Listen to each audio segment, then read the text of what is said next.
Okay. Now, I said before that we are living in some type of movie, and I think that right now we are officially in what I like to call what idiocracy. I think that's the name of the movie. So this is like part two to it. All right, let me make sure I'm following this correctly. So first, you had Biden over the last 4 years. You know, he's been president and doing this thing. People been saying that Biden is not fit to run, not fit to be in office.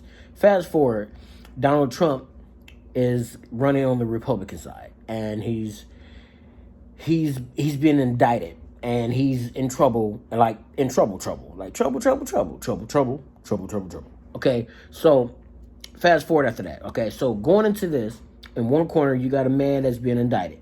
In the other corner, you got a man that people are saying who is currently the president. He's the incoming president, and he is unfit for office. Okay, so they come out, and they come out for a debate. Then they have their debate, and then the debate is all over the place. One person in one corner, the one person is saying, "You know what? You're because of what you're doing, you're letting illegal immigrants come in there, taking black jobs." Then the other corner, you have the guys like literally. Then they start arguing about golf, and when they were arguing about golf, it seemed like both of them were on the ropes. And then the person that was had to ring it in. Oh no, guys, stop talking about golf. You guys are being weird. Go back to your corners. So after that happens, in the one corner, I don't know who won that fight at all. I don't know who won that at all. I don't think neither one of them won. Neither one of them looked good. Okay, but one was a little bruised and battered, so much so that his woman, she got in the ring and she was like, "You answered all the questions, Joe. Yay! Yes, you did." And what did the other guy do? He lied. Yay! Yay! And I was like, no, no, no, boo boo. No, you didn't. You did not help your man at all. I know the song "Stand by Your Man" is a perfect song, but but you did not. Whoo, Jesus, hallelujah. You did not help him at all. Okay, so after that happens, okay, fast forward, then you got the RNC coming up and everything else, and everybody getting ready for the Republican National Convention. Everybody's kind of hyped for it. And Donald Trump's like, "Yeah, I'm gonna do a rally." And then Donald Trump's at a rally, and all of a sudden, pep pat. What was that? Pep pat. What was that? Pep pat. What was that? Boom. So then somebody tried to assassinate Donald Trump. Now, who tried to assassinate Donald Trump? They said they caught the guy. But then there's rumors flying around that it was two shooters, not one. Then there's rumors flying around that the people there kept saying that the guy was on top of the roof. Then there's rumors going around like this guy took a ladder inside of like a little Volkswagen car and drove it there, but the ladder was like 6 to 10 feet tall, and I was like, what? Wait, that doesn't even make sense. How the hell he fit the ladder in that car? And all these other stories and stuff coming out. And then Donald Trump said he was shot, and they said he was shot in the ear. Then he got up and he pumped his fist up, and everybody was like, "Yay!" Then the convention shows up, and then when the convention gets here, you have people sitting in the audience with little band-aids on their ears, just like Donald Trump had band-aids on his ear. Now, when it comes to this section of the movie, I'm sitting there thinking to myself, I don't know how I feel about myself as an individual. I'm gonna tell you why. There's people that's been coming out that's like, oh, well, like for example, there's one artist that came out and said that, how the hell did you mess up? How could you miss taking this shot at Donald Trump? That was the one shot you shouldn't have missed. Okay, now I've seen people post stuff like, man, I can't believe this guy missed this shot. Okay, so and then when it comes to me, I'm worried about myself to the fact that I really don't care. I do not care if he would have been killed. I don't care. And like it doesn't change anything in my life at all. And I don't think it changed anything in anybody else's life that I personally revolve around. And I don't know how that makes me feel as a human being to where I really don't care. But I do say this. The person who got shot at is the person that's been saying things that is violent rhetoric. He has been saying things that people can look at and say, well, this is a very violent thing. Okay? Now, fast forward, they're saying that the Democrats tried to take him out. But then the person that they said and they claim is the one that took the shot and that they killed, that person so happens to be a registered Republican.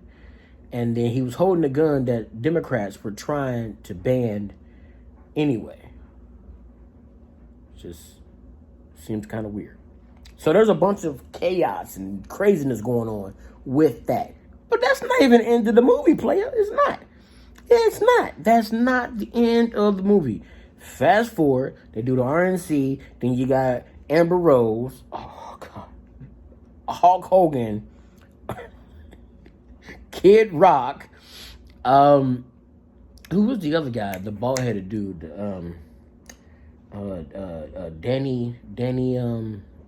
Dan, the bald-headed guy, the one that's in charge of the UFC, that dude. So he's up there too, and they're saying all this stuff, trying to promote and hype up Donald Trump, you know, as you do. So then that happens, and all of a sudden, Joe Biden comes out and says, you know what, guys? I'm not running now. You're not running what? On a treadmill? No, I'm not running at all. You know what I mean? You're not going to do a light jog outside? No, I'm not running. You mean you prefer to ride a bike? No, I'm not running. So you're not running because your knees are bad? No, I am not running. Oh, you mean for president? So he's not running for president. Okay, all right. Then, a few minutes later, it comes out that he's endorsing his vice president, which so happens to be can't even say the name right. Kamala Harris. Don't taste right yet saying that. Harris. Tastes kind of like Sour Patches. Like you put a bunch of Sour Patches in your mouth, but you don't chew them. You just suck all the sour off of them. And, you know, it kind of just stays in your mouth. It's kind of what it tastes like. I mean, President Donald Trump. That tastes kind of like hot dog water. Yeah, like you ever just drink hot dog water? I did one time. That's like the 16th worst thing that's ever been in my mouth. You want to know? You want to know about the top 3. Anyway, so Joe Biden. His name kind of tastes like Joe Biden. What does that taste? What does that taste? Vienna sausage. Yeah, Vienna sausage. Without the crackers. Just regular Vienna sausage. Yeah, that's what it tastes like. So Joe Biden saying his name tastes kind of like Vienna sausage. But then Kamala Harris. Yeah, it tastes like Sour Patches. It's like a mouthful of them. There's a sour taste on your tongue. Anyway, so he endorses her, and she's his VP. And now that's where we're at right now with this movie. I don't know how this movie is going to end. I do not know. I just know this. When Joe Biden was going against Trump, I was like, this is not the best that we can offer. And now you have Harris that possibly is going to be going against Trump. Wait, no, I forgot something else too. Obama comes out, and when Obama came out, he went to say something about this. And when he went to say something about this, he said that he looked forward to the Democratic National Convention, basically. So what I'm hoping for is that everybody just gets on board when it comes to the Democratic Party, and they just go ahead and they push forward her. Okay? Now, let me say this. Now, if I was writing this story leading into August, September, October, and November, this is what I would do. Okay, so I'm the director. I'm not only the director, I'm writing. Okay, so here we go. You ready? Oh, hold on. Wait. Give me a second. I gotta get into character.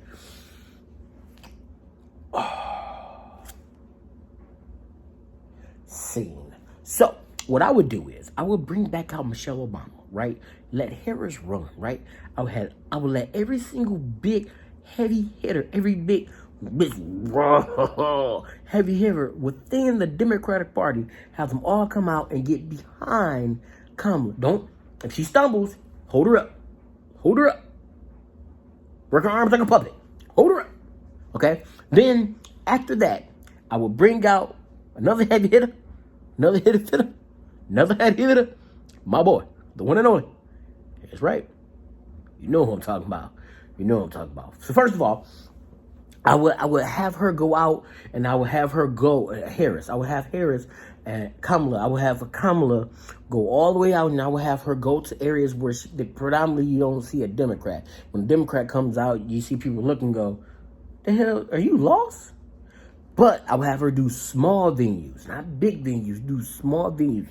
Don't bust anybody in. As a matter of fact, I will let the people that's talking to her just give them an open floor. Matter of fact, kill your mic. Kamala, don't even touch that microphone. You just sit there and you let them yell at you. You let them yell at you. You let them get out of their soul and their heart what they don't like about you and what they don't like about the Democratic Party. You let them pour into you. You let them cut deep. So deep when you get on that tour bus to go back to where you're going, you cry like a little baby. You just tears come down. Tears. Now I don't mean regular tears. I mean them ugly, them fucking ugly tears. Them tears that are so ugly that when people open their door, they go, "Oh my God, oh my God, you going through it." Not that those tears that are so ugly that your spouse that loves you won't even hug you. They'll just see the tears and they go, "I think you need a minute," and they close the door back. You know what I'm saying? They're not even gonna come in and hold your hair when you're throwing up because you drunk too much the night before. No, I mean them bad tears, them tears. Just let them come out on your face, right? Then after you do that a little bit, try like 6, 7, matter of fact, 8, 9 times. Okay, after you do that, then I want you to go on television, right? Go on television. And then I want you to pour your heart out and say, "I've heard," and list off the stuff you heard. What were things were going wrong? And then you say it. "I need to fix these things because I need to be the divider. I need to be the piece in the middle. Not to divide, but to bring us together. I need to become the goddamn gorilla glue. Become the gorilla glue from America. Become the gorilla glue for America." Once you become the gorilla glue for America, everybody's going to get out there and they're going to vote for you because you're going to run circles around the Donald Trump. Now, see, the Donald, he's used to this. He's probably getting prepared for this right now. He's working out for this right now inside of his home gym right there while he's cheating on his wife. He's sitting there right then and there working on it, getting himself prepared. But what you need to do is you need to become the glue. You need to bring the Republicans and the Democrats together to merge, make a gray area. To make a gray area. Like Star Wars, you want a gray area right there. You want to be right there and put my face in it. You want to be right there. You want to be right there. You want to be right there. You want to squeeze their face like an old granny at church. You know, when they start pinching your cheeks and they're like, "Oh, look at the little baby." That's what you want to be. You want to be a hat lady at a church, pinching her face and saying, "You got this. I got this. We gonna make this work. Because I'm the glue. I'm the motherfucking glue." That's what you need to be. Become the gorilla glue. Become the gorilla glue and get all up in there. Get close. That's what you need to do. If you want to win this race, you got to become the gorilla glue. You're probably not going to do it, but keep in mind, I'm writing this story right now. So follow me down this yellow brick road. Okay. Now, Bernie Sanders. This is where Bernie Sanders come in. Bernie Sanders is going to get up there and he's going to say, "All right, I like to help out. And I want America to know. So right up, we need to get behind Kamala. And when we get behind Kamala, we're going to follow behind Kamala. And Kamala's going to lead us into the future. Because she's the glue. She's the motherfucking gorilla glue." And grab the face. That's what you need to do. Okay? Because I'm writing this. Not Tyler Perry. I'm writing this. And it's a good story. It's a good story. That's what's going to get us through. So anybody that sees this, please take this and send it to them so that they get the script on what we need to do. What we need to do as Americans. We need to get the glue. The glue, not divide. We need to get the glue right there. Bring us together. Like 5 fingers. Well, 4 fingers and a thumb. And come together like a fist. and strike a mighty blow. That's what we need to do. Now, again, I don't know what's going to happen in November. I don't know what's going to happen at the convention, because we never know. At the convention, Obama might show up and be like, hey, man, I endorse Yakety Smackety from Texas. Or I endorse this person. But we need to get y'all to pull together, because a stronger party will make things work out. Make things work out. Then a perfect ending after the 4 years is done, Republicans and Democrats can come to better understandings on why we need a third party. Because this thing right here between Republicans and Democrats, it ain't working, player. It's not. Now again, I don't know what's gonna happen, but I'm strapped in. No, seriously, it's like a movie theater. I'm ready. I don't know what's going to happen. You don't know what's going to happen. But I'm telling you this right now. If you follow my script, the next 4 years might be delightful. Might be good. Might be great. Matter of fact, it might be sensational. If you can pick up what I'm putting down around the town, Kharlie Brown. Ta-ta.